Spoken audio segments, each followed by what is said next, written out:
नमस्कार विद्यार्थियों, श्रीमती मौरी देवी तापड़िया कन्या महाविद्यालय जसवंतगढ़ के यूट्यूब चैनल पर एक बार पुनः मैं आपका हार्दिक स्वागत और अभिनंदन करता हूं। मैं प्रवक्ता चंद्र प्रकाश गुर्जर।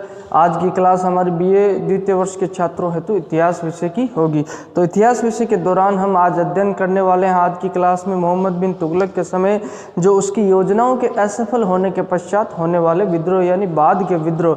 मोहम्मद बिन तुगलक के शासन की बात की जाए तो 1325 से लेकर 51 ईस्वी तक इसका शासनकाल रहता है और 1335 ईस्वी के पश्चात 1335 से जो 51 ईस्वी तक 16 वर्षों के मध्य अगर बात की जाए जब इसकी योजनाएं असफल होती है। इसमें राजधानी परिवर्तन की योजना ले लो, मुद्रा का प्रचलन की योजना ले लो, दोआब में कर वृद्धि की योजना ले लो, खुरासान अभियान की योजना ले लो, कराची अभियान की योजना ले लो। तो इन योजनाओं के असफल होने के पश्चात चारों तरफ अराजकता और अव्यवस्था फैल जाती है और उसी अराजकता और अव्यवस्था का फायदा उठाते हुए कई जो क्षेत्रीय शासकों, सूबेदारों, प्रांतीय शासकों के द्वारा विद्रोह कर दिए जाते हैं। और कहते हैं दिल्ली सल्तनत के दौरान सबसे ज़्यादा सर्वाधिक विद्रोह किसी शासक के काल में होते हैं तो वह मोहम्मद बिन तुगलक होता है जिसके शासन काल में सर्वाधिक विद्रोह होते हैं। इन विद्रोहों के बारे में आज हम चर्चा करने वाले हैं। जो 16 वर्षों के दौरान मोहम्मद बिन तुगलक की जो योजनाएं असफल होने के पश्चात विद्रोह होते हैं उनमें मुख्यतः पहले विद्रोह की बात की जाए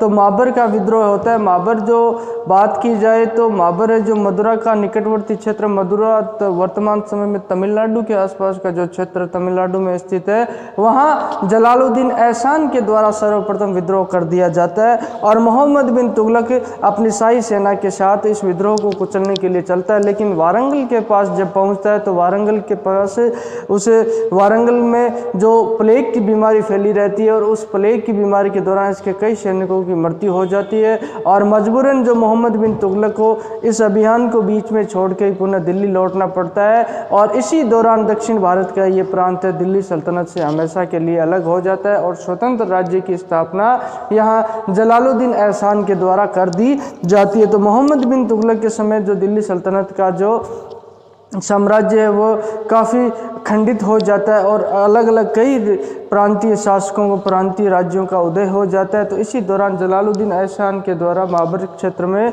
नए राज्य की स्थापना कर दी जाती है और ये हमेशा के लिए दिल्ली सल्तनत से स्वतंत्र हो जाता था। सर्वप्रथम 1334-35 ईस्वी में योजनाओं के असफल होने के पश्चात ये विद्रोह होता है। अब बात करते हैं दूसरे विद्रोह की।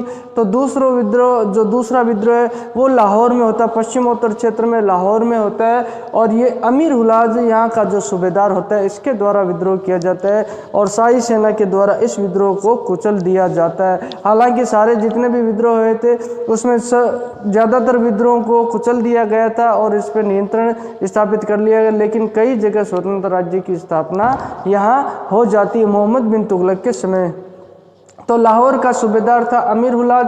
अमीर हुलाज को क्या किया जाता, शाही सेना के द्वारा पराजित करके और इसकी हत्या कर दी जाती। इस तरह लाहौर के विद्रोह का दमन इनके द्वारा कर दिया जाता है। अब बात करते हैं दौलताबाद का विद्रोह जो 1335-36 ईस्वी में होता है। मलिक हुसंग यहाँ का जो सूबेदार होता है, मलिक हुसंग, इसके द्वारा विद्रोह कर दिया जाता है और जो दिल्ली सल्तनत की अधीनता स्वीकार करने से मना कर दिया जाता है। तो इसी दौरान शाही सेना यहाँ पहुँचती है। शाही सेना यानी जो दिल्ली सल्तनत की सेना है उसे शाही सेना, सुल्तान की सेना को शाही सेना कहा जाता है। शाही सेना यहाँ पहुँचती है और इसे पराजित कर दिए और अंत में मलिक हुसैन के द्वारा समर्पण कर दिया जाता है। तो समर्पण करने के पश्चात इसे क्षमा करके ये दौलताबाद पुनः इसे सौंप दिया जाता है। अब बात करते हैं ये दौलताबाद के पश्चात बात की जाए तो बंगाल का विद्रोह। बंगाल के विद्रोह की बात की जाए, बंगाल का प्रांत पूर्ण रूप से जो दिल्ली सल्तनत से अलग यहाँ हो जाता है मोहम्मद बिन तुगलक के समय। हालांकि बात की जाए तो शुरुआती समय से दिल्ली से काफ़ी दूर होने के पश्चात बंगाल प्रांत पर हमेशा नियंत्रण रखना दिल्ली सल्तनत के शासकों के लिए काफ़ी मुश्किल होता था।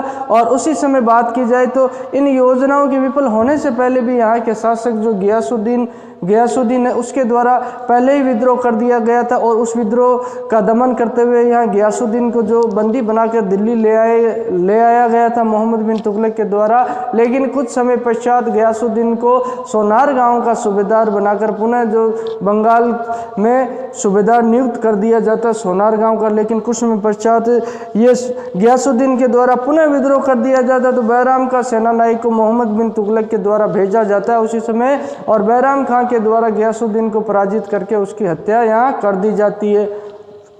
अब मोहम्मद बिन तुगलक के द्वारा बात की जाए तो बैराम खां को बंगाल का सेनानायक नियुक्त कर दिया और प्रशासनिक जो अधिकार इसे दे दिया जाता है। लेकिन बैराम खां की कुछ समय के पश्चात वहाँ मृत्यु हो जाती है, और बैराम खां की मृत्यु होने के पश्चात वहाँ पुनः अराजकता और अव्यवस्था का फ़ायदा उठाते हुए और दिल्ली सल्तनत से काफ़ी दूर होने का फ़ायदा उठाते हुए इस बैराम खां का एक मित्र था अली मुबारक के द्वारा लखनौती में स्वतंत्र राज्य की स्थापना कर दी जाती है। और इसी समय मोहम्मद बिन तुगलक की बात की जाए तो वह अन्य विद्रोह को दबाने में इतना व्यस्तता, काफ़ी व्यस्तता, इसके द्वारा वहाँ बंगाल जाकर इस विद्रोह का दमन नहीं किया जाता, और यही स्वतंत्र राज्य की स्थापना जो बंगाल जो दिल्ली सल्तनत से अलग हो जाता है, इसकी स्थापना अली मुबारक के द्वारा यहाँ कर दी जाती है। लखनौती जो बंगाल की राजधानी, वहाँ पर अली मुबारक द्वारा बंगाल के स्वतंत्र राज्य की स्थापना कर दी जाती है और दिल्ली से हमेशा के लिए अलग हो जाता है मोहम्मद बिन तुगलक के समय। अब बात करते हैं कड़ा की। यहाँ मोहम्मद बिन तुगलक के समय काफ़ी विद्रोह हुए हैं मुख्यतः। तो कड़ा में निजाम भाई सूबेदार था जो 1337-38 में इसके द्वारा भी अराजकता और अव्यवस्था को देखते हुए और दिल्ली सल्तनत की अधीनता स्वीकार करने से मना कर दिया जाता है, और जो निजाम भाई के द्वारा विद्रोह कर दिया जाता है, इस विद्रोह को यहाँ मोहम्मद बिन तुगलक के द्वारा कुचल दिया जाता है और निजाम भाई की जीवित खाल खिंचवा ली जाती है, पकड़ कर इस विद्रोह का दमन कर दिया जाता है बड़ी आसानी के साथ। अब बात करते हैं बीदर, ये दक्षिण भारत के क्षेत्र है। तो यहाँ पे नसरत खां सूबेदार था जो 1338-39 में इसके द्वारा भी क्या किया जाता है, यह विद्रोह कर दिया जाता है। विद्रोह करने के पश्चात क्या किया जाता है, इसको चौसाई सेना द्वारा पराजित करके इसको पकड़ लिया जाता है। पकड़ लेने के बाद इसकी जागीर है जो जहाँ का ये जागीरदार था वो जागीर जब्त कर ली जाती है और इसे क्षमा कर दिया जाता है और इसे छोड़ दिया जाता है। अब बात करते हैं गुलबर्गा, कर्नाटक क्षेत्र में। गुलबर्गा में जो अली शाह यहाँ सूबेदार थे और अली शाह के द्वारा ही विद्रोह कर दिया जाता है। सर्वाधिक विद्रोह देखा जाए तो मोहम्मद बिन तुगलक के समय दक्षिण भारत में ही होते हैं। तो यह अली शाह द्वारा जो गुलबर्गा के सूबेदार थे इनका द्वारा विद्रोह कर दिया जाता है। तो इन अली शाह को पराजित करके मोहम्मद बिन तुगलक के द्वारा पकड़ लिया जाता है और अली शाह को क्या किया जाता है, इसको गजनी निर्वासित कर दिया जाता है, यानी भारत से बाहर निकाल दिया जाता है। गजनी जो वर्तमान समय अफगानिस्तान में, वहाँ इनको निर्वासित करके भेज दिया जाता है। और सर्वाधिक भयंकर विद्रोह की अब बात करेंगे, जो अवध का विद्रोह है, ये वर्तमान उत्तर प्रदेश में स्थित है। अवध यहाँ का जो सूबेदार था आइन उल मुल्क, इनके द्वारा जो विद्रोह किया गया था वो सर्वाधिक भयंकर और सबसे बड़ा विद्रोह माना जाता है मोहम्मद बिन तुगलक के समय।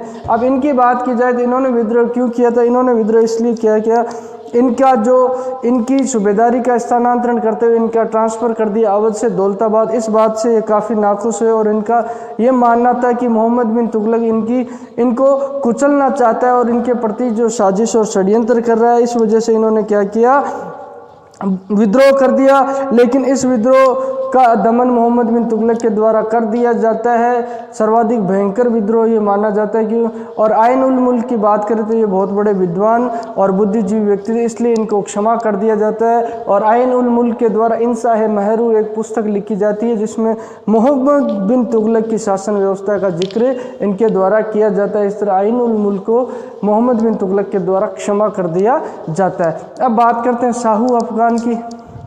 जो शाहू अफगान पश्चिमोत्तर क्षेत्र में जो मुल्तान का एक सूबेदार था, मुल्तान के सूबेदार की हत्या शाहू अफगान के द्वारा कर दी जाती है। और जब मोहम्मद बिन तुगलक को यह पता चलता है तो जब इसकी सेनाएं पहुंचती तो शाहू अफगान वहाँ पहाड़ियों में भाग जाता है मुल्तान के सूबेदार की हत्या करके, और ये पकड़ में नहीं आता है, शाहू अफगान भाग जाता है। अब बात करते हैं सोनम समाना क्षेत्र की, जो अलाउद्दीन खिलजी के समय पश्चिमोत्तर क्षेत्र में स्थापना की गई थी। यहाँ सैन्य चौकियाँ बनाई गई थी जो मंगोल आक्रमणकारियों से बचने के लिए। इस क्षेत्र में जो भट्टी, राजपूत और जाट लोग काफ़ी रहते थे और इनके द्वारा जो मोहम्मद बिन तुगलक के समय फैली अराजकता और अव्यवस्था का फ़ायदा उठाते हुए विद्रोह कर दिया जाता है जाटों और राजपूतों के द्वारा। कहते हैं सुल्तान खुद इस विद्रोह को कुचलने गया था। मोहम्मद बिन तुगलक खुद अपनी सेना सहित और इसके द्वारा बहुत ही बुरी तरह इस विद्रोह को कुचल दिया जाता है। जो जाट और राजपूतों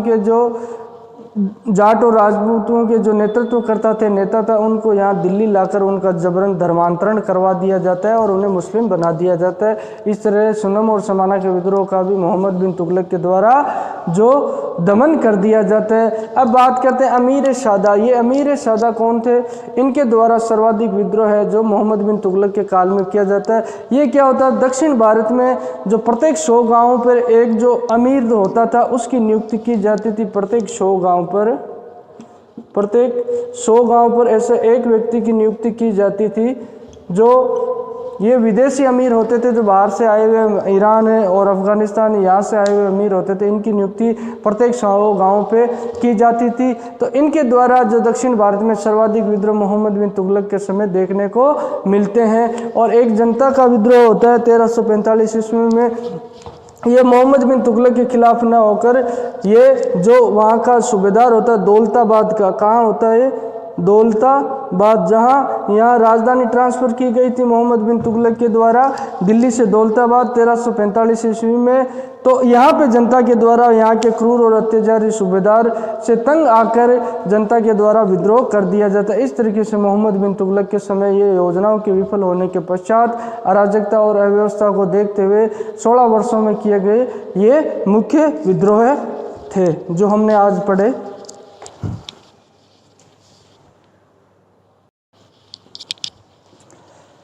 तो विद्यार्थी, इस तरीके से मोहम्मद बिन तुगलक के समय जो विद्रोह होते हैं, मोहम्मद बिन तुगलक के द्वारा उन विद्रोहों को अधिकतर को कुचल दिया जाता है, उनका दमन कर दिया जाता है। लेकिन कुछ विद्रोहों का दमन मोहम्मद बिन तुगलक के द्वारा नहीं किया जाता है और उसी दौरान स्वतंत्र राज्यों की स्थापनाएं हो जाती है। जो क्षत्रिय राज्य उनका उदय, यहाँ क्षत्रिय शक्तियों का उदय देखने को अपने को मिलता है। अब बात की जाए तो आज की क्लास में हमने मोहम्मद बिन तुगलक के जो योजनाओं के विफल होने के पश्चात जितने भी विद्रोह है उनके बारे में आज पढ़ा है। एक बार हम इसका पुनः इसका दौरान करते हैं तो देखते हैं कौन कौन से विद्रोह मोहम्मद बिन तुगलक के द्वारा, जो मोहम्मद बिन तुगलक के समय योजनाओं के विफल होने के पश्चात। योजनाओं की बात की जाए तो पहले हमने पढ़ रखी है जो दोआब में करवर्दी योजना है मोहम्मद बिन तुगलक की, और बात की जाए तो दोआब करवर्दी के पश्चात जो मुद्रा का प्रचलन है और राजधानी परिवर्तन है, खुरासान अभियान है, कराची अभियान है, ये योजना इसकी जब असफल हो जाती है उसके पश्चात जो अराजकता और अव्यवस्था फैल जाती है उसका फ़ायदा उठाते हुए कई जो महत्वाकांक्षी अमीरों के द्वारा, कई सूबेदारों के द्वारा, कई जमींदारों के द्वारा विद्रोह कर दिए जाते हैं। तो ये केंद्रीय सत्ता को कमज़ोर होने का आभास लगाकर इनके द्वारा ये विद्रोह के अधिकतर विद्रोह को इनके द्वारा कुचल दिया जाता है मोहम्मद बिन तुगलक के द्वारा। लेकिन कुछ विद्रोह कुचले नहीं जाते और स्वतंत्र राज्य की स्थापना हो जाती, दिल्ली सल्तनत से वह हमेशा के लिए अलग हो जाते। तो बात की जाए तो सर्वप्रथम माबर में जलालुद्दीन एहसान के द्वारा विद्रोह किया जाता है 1334-35 में और इसके द्वारा स्वतंत्र राज्य की स्थापना कर दी जाती है। लाहौर में अमीर हुलाज के द्वारा विद्रोह किया जाता है, इस विद्रोह का दमन कर दिया जाता है। और दौलताबाद में मलिक हुसैन को इस विद्रोह को भी दबा दिया जाता है मोहम्मद बिन तुगलक के द्वारा। बंगाल की बात की जाए तो सर्वप्रथम गियासुद्दीन द्वारा किया जाता है। गियासुद्दीन के विद्रोह को दबाने के पश्चात अली मुबारक द्वारा बंगाल में स्वतंत्र राज्य की स्थापना लखनौती में कर दी जाती है। कड़ा में निजाम भाई के द्वारा विद्रोह किया जाता है तो इस विद्रोह का दमन कर दिया जाता है। बीदर में नसरत खां द्वारा विद्रोह किया जाता है, इसका भी यहाँ दमन कर दिया जाता है। गुलबर्गा में अली शाह द्वारा जो विद्रोह किया जाता है इसका भी दमन कर दिया जाता है। अवध के विद्रोह का भी जो आइनुल मुल्क द्वारा किया जाता है इसका भी विद्रोह कर दिया जाता है। साहू अफगान के विद्रोह क्या दमन नहीं किया जाता, साहू अफगान भाग जाता है। इस तरीके से इस विद्रोह का भी मुख्यतः दमन कर दिया जाता है। और सुनम और समाना में जो जाटों और राजपूतों के द्वारा जो विद्रोह किया जाता है उसका भी दमन यहाँ कर दिया जाता है। और यहाँ सर्वाधिक विद्रोह करने वाले अमीर सादा जो दक्षिण भारत में 100 गाँवों में नियुक्त एक अमीर अधिकारी होता था, इनके द्वारा सर्वाधिक विद्रोह देखने को अपने को मिलते हैं मोहम्मद बिन तुगलक के समय।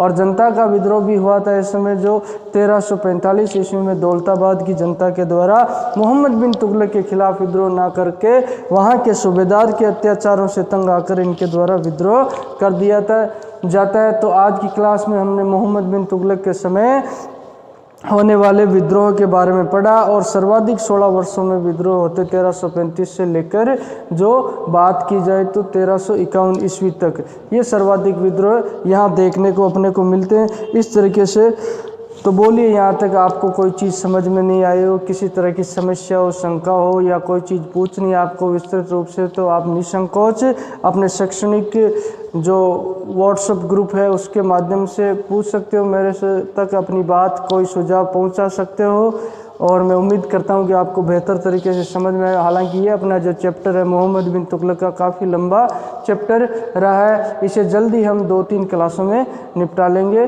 और उसके पश्चात जल्दी हम मुग़ल काल तक पहुंचने वाले हैं। तो आज की क्लास में हम इतना ही पढ़ेंगे। आज के लिए बहुत बहुत धन्यवाद।